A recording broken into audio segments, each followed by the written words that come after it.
Hello and welcome to Grim Wolf Workshop. In this episode we'll be looking at some basic colour theory and how you can use multicolored zenithal highlights to get different moods and effects on your miniatures.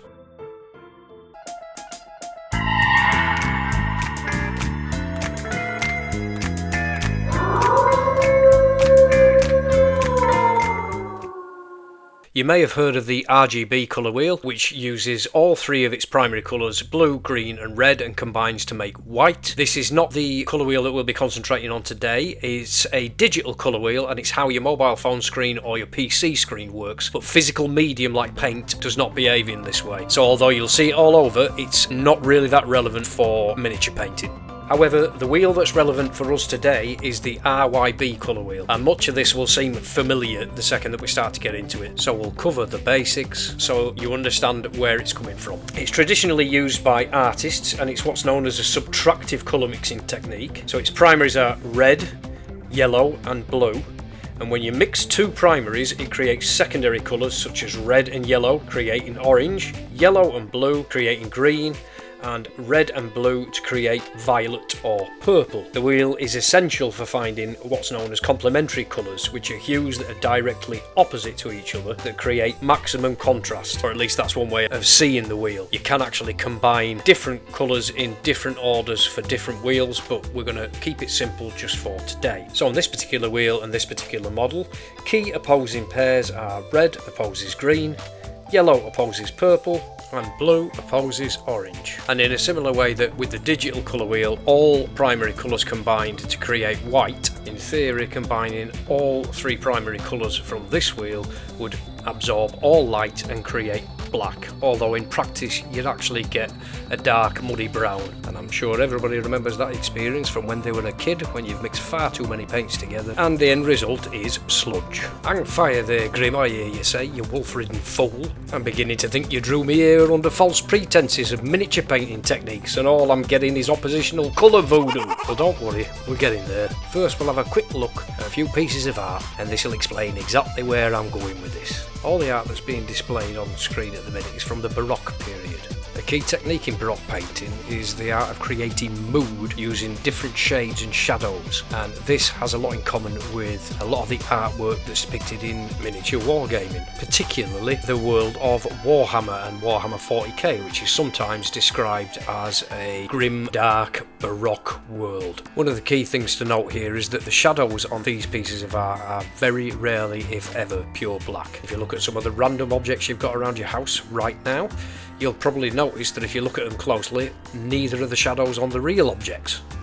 When I say it's possible to create different moods through shade and lighting, what do I mean? What he means is Old Testament, Mr. Yes. Mayor. Real wrath of God type stuff. Exactly. Fire and brimstone coming down from the skies. Rivers and seas boiling. 40 years of darkness, earthquakes, volcanoes. The dead rising from the grave. Human sacrifice, dogs and cats living together, mass hysteria. Well, maybe it's not quite that dramatic, but it is about time that I tied this into miniature painting. When I first started painting in the 80s, This is such a serious case of old. there basically was only one style of painting, and that was known as the heavy metal style. Now you're probably already familiar with this as it's Games Workshop's flagship technique. It's pretty much the only technique that they use. There were guides back then, there are guides now, they're very, very similar. They're very good. It's a basic technique and it usually entails either priming in black, white, beige or grey, and then starting with a base coat for each colour, maybe shading the recesses and then working up and highlighting to very light at the top on every single raised edge on the miniature. It doesn't usually pay any attention to particular light sources and it can be very time consuming, but you can also achieve some great results from it. All Games Workshop box art is painted using this technique, and I certainly would not dissuade anybody from using this as a great technique to start learning. As I mentioned before, it's the one that I used and there are some great apps out there to support you. I do nowadays see it as pretty much miniature painting's version of painting by numbers. This is not to dissuade anybody from using this technique, it's just not my go-to method anymore. Let's take a look at our friends the Terminators from that picture earlier, and we can see if we can illustrate exactly what I'm trying to get at. We'll start with the positives. Every single one of these miniatures is neat, uniform, meticulously done with attention to detail. Every single edge has been highlighted with its due diligence, and the artist who's painted painted these has clearly taken a lot of time and effort to complete this effect, and it works, and you'd expect that as this is Games Workshop box art. However, some of these positives can also be viewed as negatives. They are flat, uniform, and they look like painted toy soldiers. And that's perfectly fine, because that's exactly what they are. They're game pieces. Another key point to note here is that even an artist as skilled as this will have taken hours upon hours to achieve these results. And to a beginner, that can be a daunting prospect to the point where they may give up and never learn in the first place. On a less gloomy and more positive note, I'm going to provide an alternative that's quicker and easier to pick up, and I promise this is the last piece of art. So this fellow's got a few things in common with the Baroque art that we saw earlier, not least of which the moody lighting and oozes atmosphere. There's a large contrast between the shadows at the bottom and the high orange where the light hits him at the top, and that's just concentrating on the main figure in the middle. If we look at the figures in the background, there's a blue haze which separates them from him, and he's in the foreground and is clearly supposed to be the main focal point, and there are some great details. Even the shadows in each of his legs are different colours, one purple and the other one more of a green tone, clearly meant to demonstrate the fact that the objects around him are reflecting different light. The earth reflects the green light on his right leg, and the Chaos Marine reflects the purple light from underneath his left leg. These are all things that you can recreate in your miniature painting, so let's show you how. Another term for multicolored zenithal highlights is underpainting, and that's literally what we're doing. As you can see with the spare dragon that I had laying about, he's got plenty of colours underneath him, from blues to greens to dark red, all topped off with that deep orange, and then a more traditional beige to white zenith highlight down one side.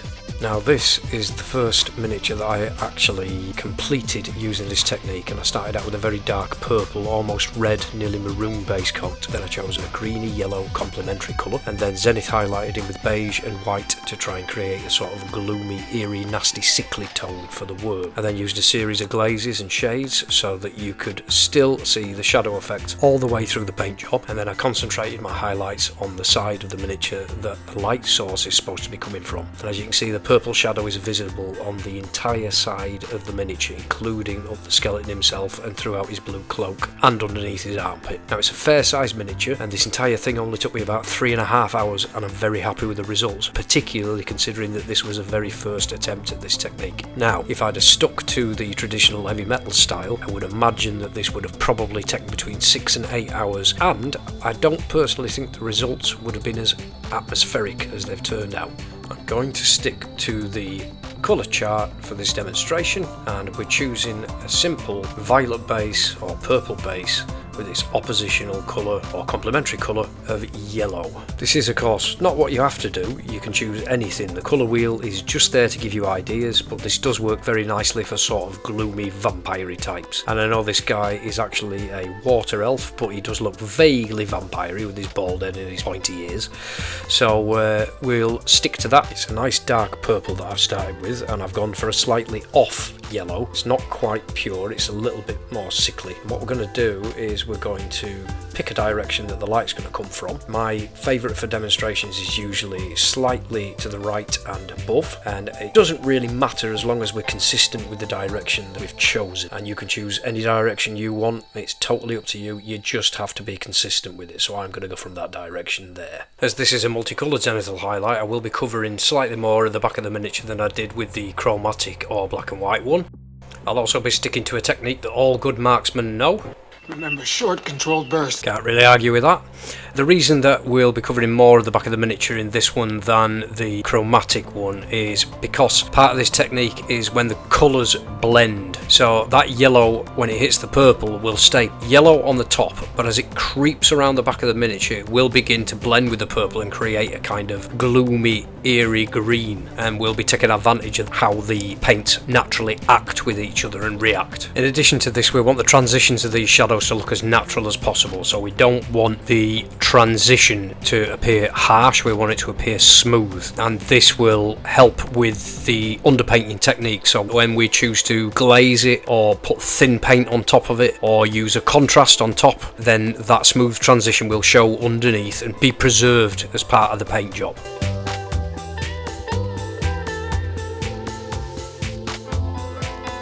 Here I'm just layering up some of this yellow just to make it appear more to its original colour on the front of the miniature and a little brighter. As mentioned before, we want the colour to change as it creeps around the back but be yellow on the front. Let's just have a quick look at him and see how he's shaping up.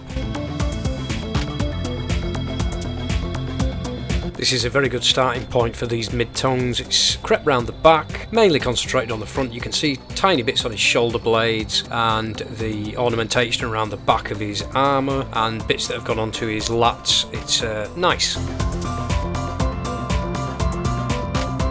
Time to add the next layer and the beginnings of the transitions into an actual light source pinpoint, and we're using a nice creamy beige from exactly that same angle. We will cover a little bit of the back but not as much as we did with the yellow because we don't want to muddy that colour. We just want to cover the top to begin where the zenith starts. So we're using exactly the same techniques as before. We are just literally covering less of the miniature this time and concentrating that beige in more specific areas so that we're preserving that yellow that's underneath it.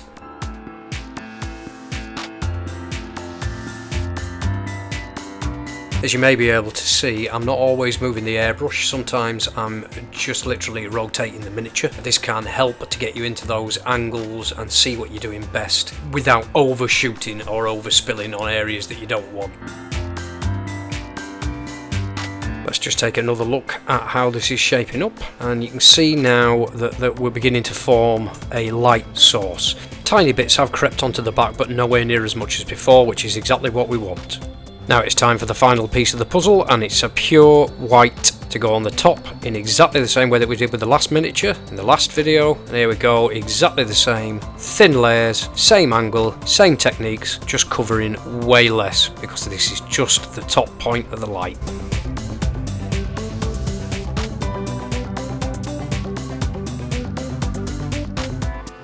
And with that, I think we can call him done. Let's just take a closer look at him and we can see exactly the end result. So everything has crept round. We've even got a little bit of light on the inside of the blade. It's come down his lat and shoulder, a little bit of the edge of his leg, and it does look natural. The gradient is smooth, the transition looks normal, and it has created a nice sort of gloomy tone because it's a decent combination of colours and that's how they react with each other. Very happy with that. Ready for a glaze or a contrast paint. It's a nice job. Thank you very much for watching. If you found this useful, give me a shout out in the comments. Please like, share and subscribe, it really does help me out, and I'll see you next time.